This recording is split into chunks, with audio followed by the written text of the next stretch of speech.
So I'm Harriet. Harriet Dodd is my name. Born and raised in Newcastle and spent more of my life out of UK than in it, mainly as an international development and humanitarian worker, mainly in Sudan, Ethiopia, Nigeria, Middle East, Palestine, places like that.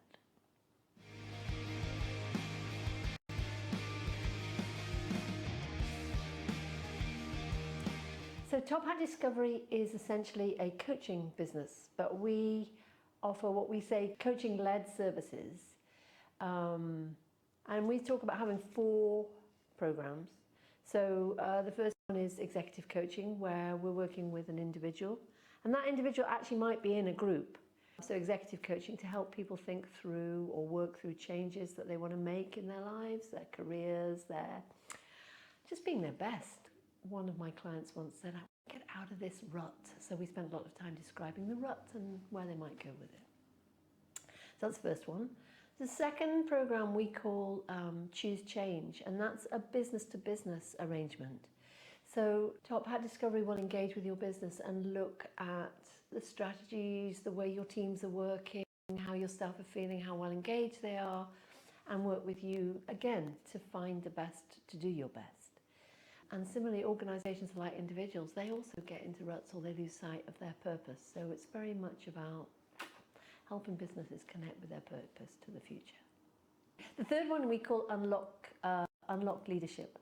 And that is actually a coach-led training program where we support groups of, it can be groups from one organisation or similar posts in different organisations. And we go through a process of supporting training in leadership in quite a fun way. So as the poster perhaps suggests, we're quite into colour and fun, and we talk about having deadly serious fun in our work. So we'll have a quick seminar looking at an issue in relation to leadership. A couple of weeks later, having tested things out in the workplace, we'll come back and have a much more interactive workshop to explore what have we learned, what have we done. So that makes it a kind of coaching approach, if that makes sense. And then the last one, you were just asking about this actually, is the Be a Better Coach program. And that invites coaches to come and practice their craft and get better at what they do together. We often say that coaches don't have coaches, and this enables them to do it. It's a subscription process that they're part of. And all of that comes together. The fundamental purpose, our reason for existing as an organisation, is to provide coaching-led services for social impact. So we are interested in supporting people and organisations that want to do good stuff. They don't necessarily have to be a good organisation, but they tend to be charities, social enterprise organisations, B Corp, the kind of organisations that are trying to do good things, or people that work within them. And perhaps a key element, we try to hold back a percentage of our surplus so that we can fold round and offer coaching to people that would otherwise never go near it. It's from my background in international development, I'm always aware that it's often the wrong people that get the help. Yeah, and so if we can provide, but I don't want to offer it for free because I don't think people value stuff for free particularly. I'm not sure that I do. We try and offer it at really low rates that people can then get the help that they need, I think, and small charities in particular. So we've been supporting a charity here in Edinburgh for the last year and a half, offering prices at 40% of our total, of our normal price, in order to support them.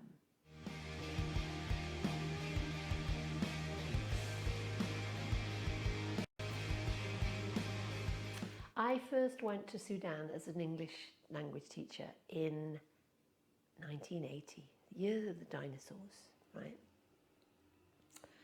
And I actually never wanted to be a development worker. You know, now when people talk about having careers, I had no plan for a career. I was just living and doing. But at some point I came back to the UK and thought, I know I need to grow up and do something else, and I couldn't. I was drawn back. But the political situation in Sudan changed very radically. And there was talk then in 1983-84 of the impact of drought on the Horn of Africa. And I can't remember how the dates all aligned, but remember Band-Aid and that whole Christmas, do they know it's Christmas and all of that strange stuff. Anyway, I was basically cajoled into moving across to work with an aid agency because I then spoke quite good Arabic, Sudanese Arabic. Everybody laughs at my Arabic, but it's Sudanese. And that took me into humanitarian work. But I was always, it never sat entirely comfortably with me. I've worked in many different countries and became a leader of organisations. And now there's a lot of debate in the humanitarian work about the localisation of aid, whether the aid that we worked in was, you know, a post-colonial thing. And I suppose I was always questioning it. That combined with family issues that brought me back to UK meant that I was sort of always looking for how I could use the skills that I developed over time in a different way. And actually, so as a coach, I coach internationally, and I've ended up coaching in several cases people that worked for me in my teams who are now themselves senior leaders in the UN and the NGO world, which is absolutely fantastic. And so we have a beautiful way of perhaps exchanging, and actually the localization agenda that people talk about needs a global agenda where local is part. And I like to think that in coaching we offer, and one of my other directors is also an ex-international development expert, we can offer a broader view of what the world really needs us to be doing, I think. It's funny because as a coach, you're often working with your clients to say, you know, what are your goals? And I feel a little bit disingenuous because I look back on my career and I think, did I have goals? You know, did I really? And I suppose, though, I had more principles than goals. I had two basic things. Whenever we used to have meetings or whenever we did things that were kind of maybe not direct work with the work, I would always say, what's it costing? Whose money is it? And how can we make the best use of it? So I suppose I always had a resourceful principle that this isn't our money, so we need to use it really, really wisely.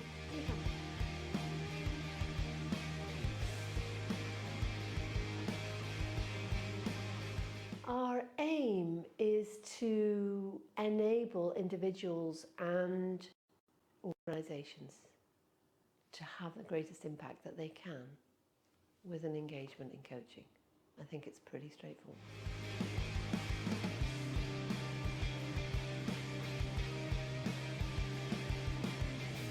I think there are two reasons. One, there was one really, really fundamental reason, is that I had registered my business in England and I wanted to register it in Scotland.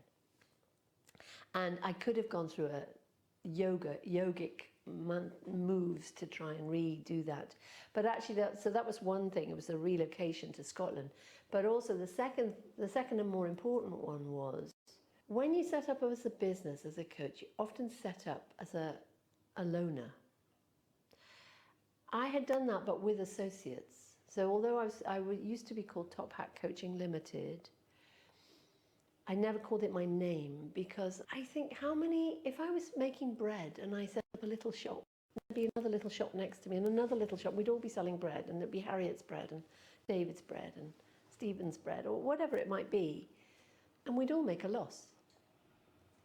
I never wanted to be truly on my own, and also the kind of work that we do where we're offering coaching to people sometimes who've never had it before. The importance of choice, to be able to see different coaches of different diversity and backgrounds and be able to look and say, oh yeah, no, this one looks like one I could work with. It enabled us to make bids together. So we were already working as a group, but it was still me making the decisions.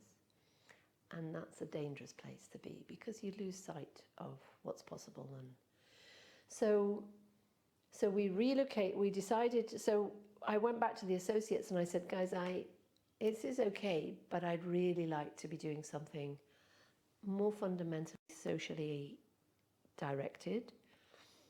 I was very interested and I still am, in the role that coaching can play in the climate crisis we share, but I see the climate crisis as being profoundly integrated with social justice. So I was very interested in how coaching, You know, it's an image that I have when Armageddon comes, or when we're in a post-apocalyptic world and somebody turns to you and say, well, what did you do? And I say, oh, well, I coached the head of Shell or something. And it's like, I don't think so. So I wanted to really question, what is it for us to do? And I didn't want to do it alone. And two of the associates said, this sounds exciting, we're up for that. What does it mean to be a social enterprise? So then we spent the next 3 months researching what did it mean and what was the business structure and charity versus social enterprise. And it was clear to us that we wanted to run as a business. We didn't want to be a charity. We didn't want to offer stuff for free. We wanted to engage in partnership with our clients, but in a way that was accessible and fair, what we say, exclusively inclusive. And yeah, we have these 3 things that we say, that we are deadly serious fun, exclusively inclusive, and imperfectly sustainable. Because if we put ourselves up there as a sustainability kind of coaching, we knew we were going to fail at the first post. So that's so.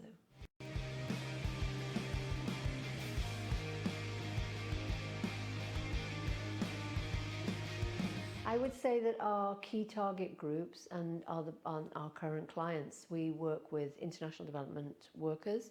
We've done a lot of work with people in senior positions in the UN and international development.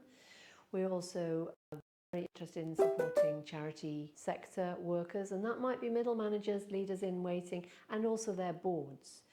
In general, people who see themselves, whose work is intended to have social impact. So we work with them to increase their social impact.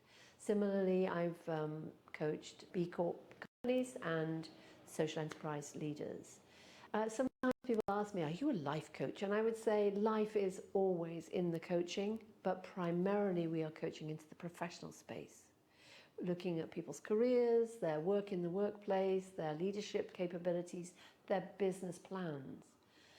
Life is always there. So often with UN leaders, they're juggling how their children are growing up in third country locations, or whether their partner is managing, and that affects their ability. So life will be there in some way. I would also say, so those are our key target groups. We have debates about whether we would coach people who are not working in a sector that might want to have social impact. And then we would have a more serious conversation with them about why you come into coaching, and do our values align, and therefore are we ready to work together. And I think anyone who's a serious coach is going to have a good conversation with whoever comes before them to see, are we a good fit? Are we in the same place? And at any time in our coaching, we always say that if you come across something that you think, oh, that's not working for me, we'd be really disingenuous if we didn't say out loud, I find that difficult, and discuss that and work on it, because it could be something that that person wants to work on, or it could be somewhere where you just like you've reached a fork in the road, and that's okay.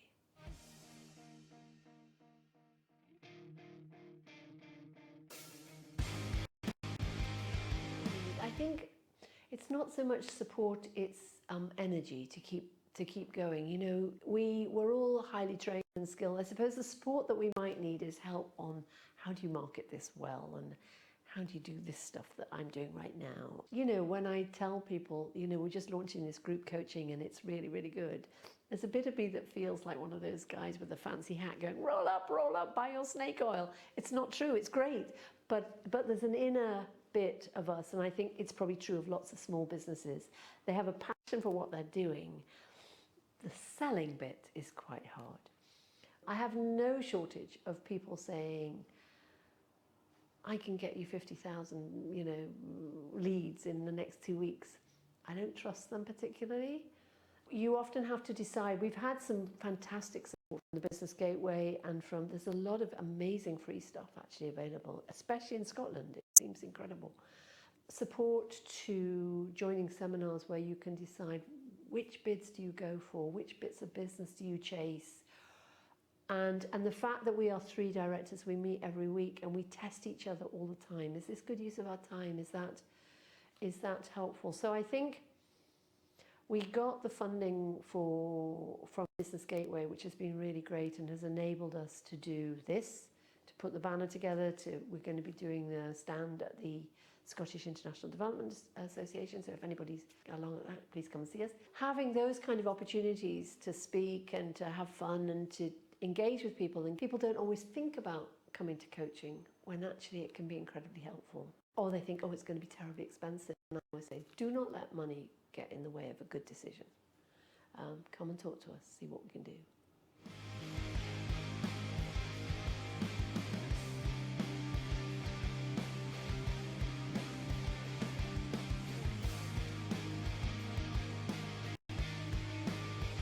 So I've been a senior executive leader. I was the HR director for a large international NGO, and I've been program director in many places.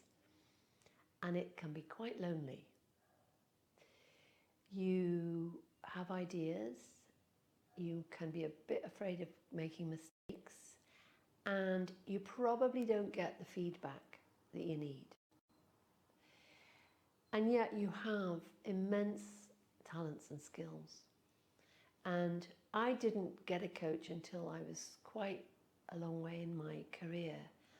And I found it absolutely transformative because they didn't tell me the answers.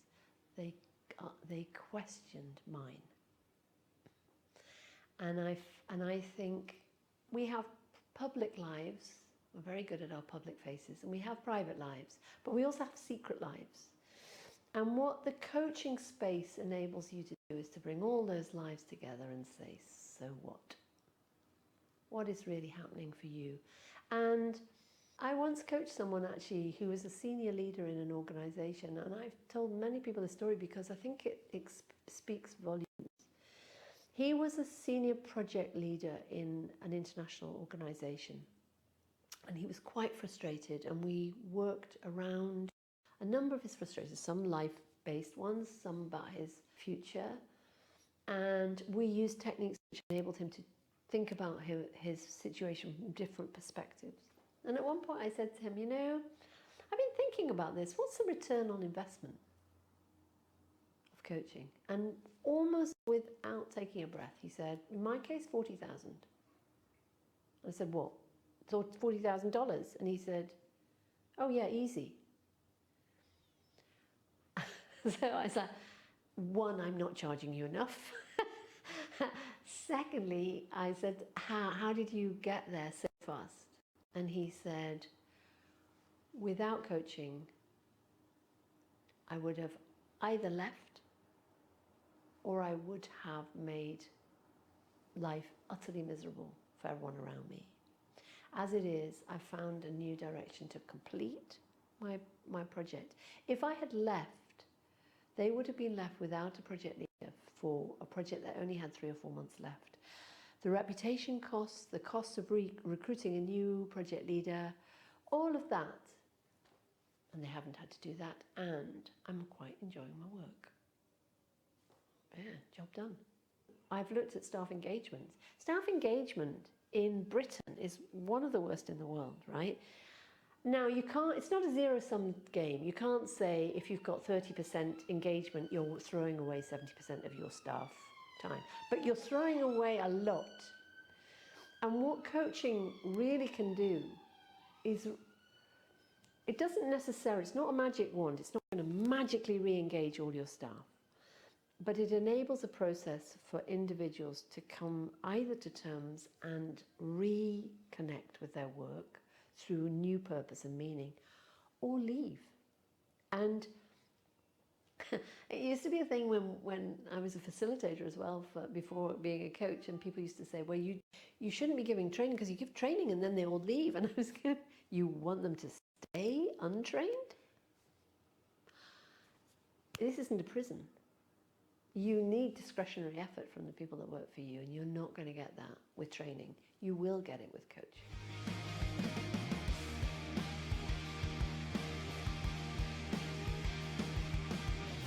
When we were struggling with what is a social enterprise and what's the difference between England and I was trying to fill in all the forms, Steve gave me some of his time, and help me go through what the answers might helpfully be. Yeah, filling in forms. I don't coach people on how to fill in forms, so he did, which was great. And subsequently, I've recently had another meeting with him where we've been talking about setting up a network in Edinburgh Enterprise network, which is for people doing sort of well-being and coaching and stuff like that. And I think because of the newsletter, I knew about the Shaw, which is the psychology unit, and hopefully we're going to team up to pull together some kind of regular group. So that would be a support that I have derived from that. And then the get-togethers are always fun.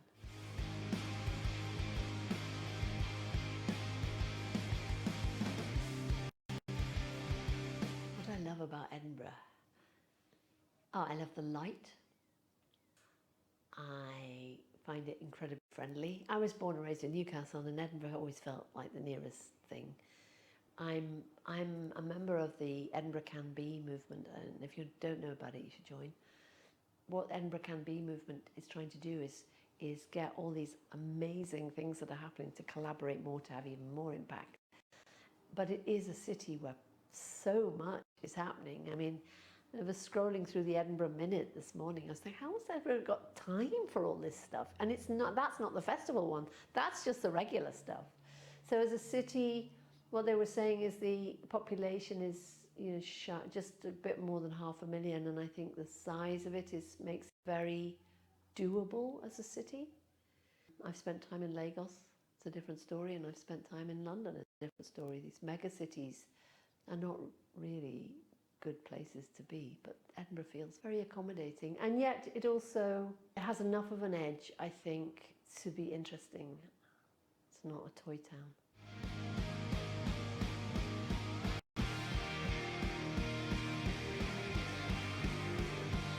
Edinburgh Can Be is part of a global Can Be Cities movement, so I think there are 8 cities, and Edinburgh became a Can Be city in 2020.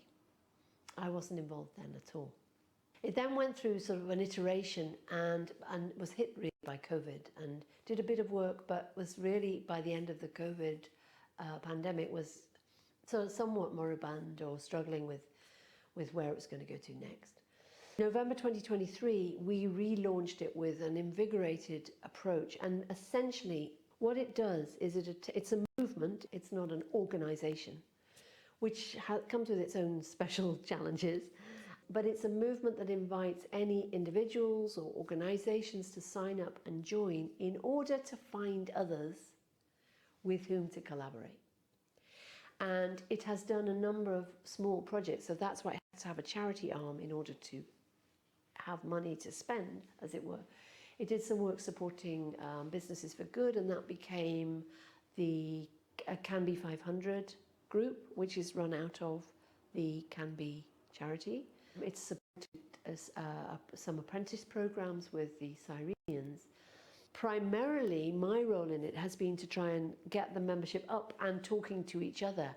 I sort of say it's like a Yellow Pages, and people say, what? Yellow Pages, remember them? We wanted to find somebody, you look them up on a Yellow Pages.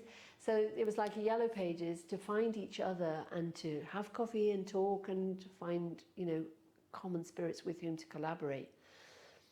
More recently, and this is one for everybody to vote on, we've put together a small proposal to resurrect something that happened, I think, in 2020, called the Edinburgh Soup.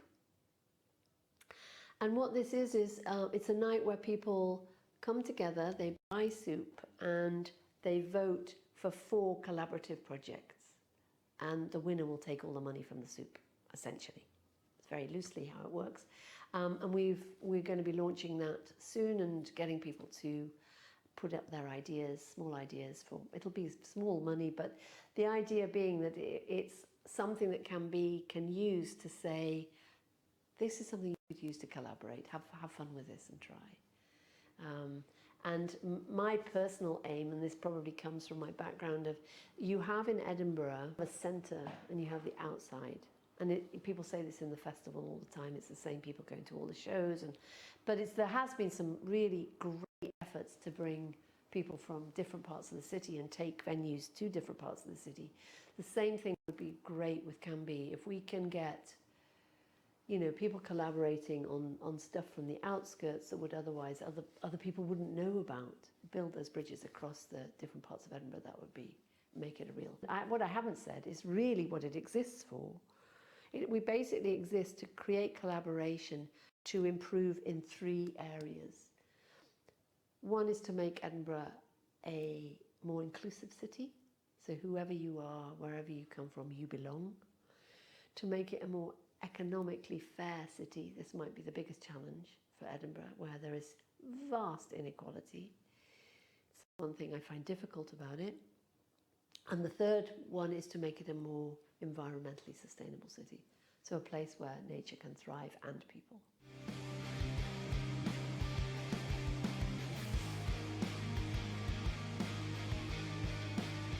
Next 12 months, I'm really excited about the group coaching that we're relaunching. I think that we've got some irons in the fire around some new clients, which could be really great. Unfortunately, I can't tell you who they are, so that's new client work. It's interesting, the world feels very unsafe at the minute. I have, as I mentioned, I have family in Sudan. My husband lives there. My family have been very badly affected by the war. And Gaza just every day leaves us wondering why history appears to be repeating itself in the most awful way. And then, as we mentioned earlier, Trump and politics of America seem to be making the world very fragile. But that also excites me because, wow, here's a challenge. I think we've got, as far as I know, hand-wringing doesn't really work. And so I'm excited to see how we can counter by being our best, by collaborating more, by seeing what's possible. And I find that the social enterprise, this sounds like sort of like fridge magnet stuff, but really I'm excited by the movements of the social enterprise network and the Can Be movement growing, because in there is something that is saying that there's an awful lot of people that are not going to sit by and let this happen.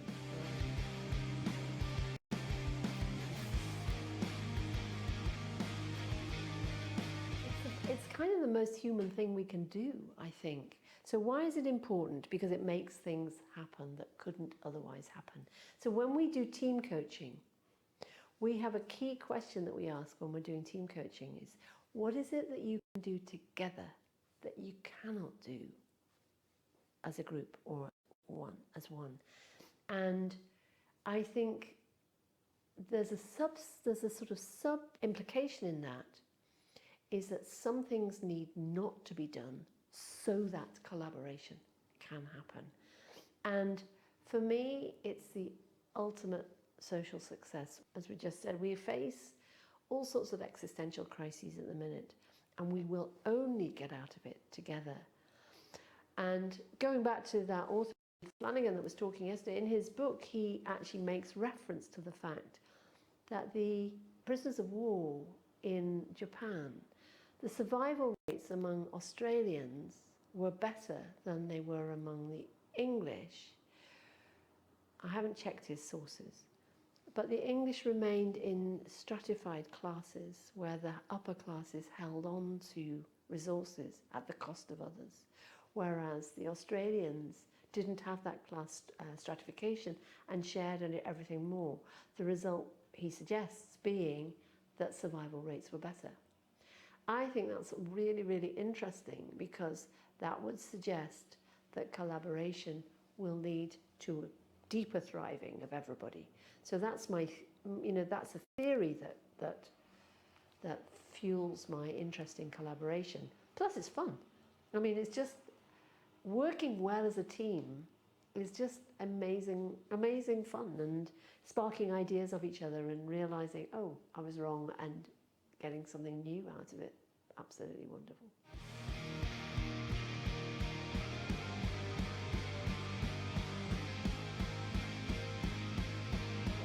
Tophat Discovery offers coaching-led services and coaching for social impact.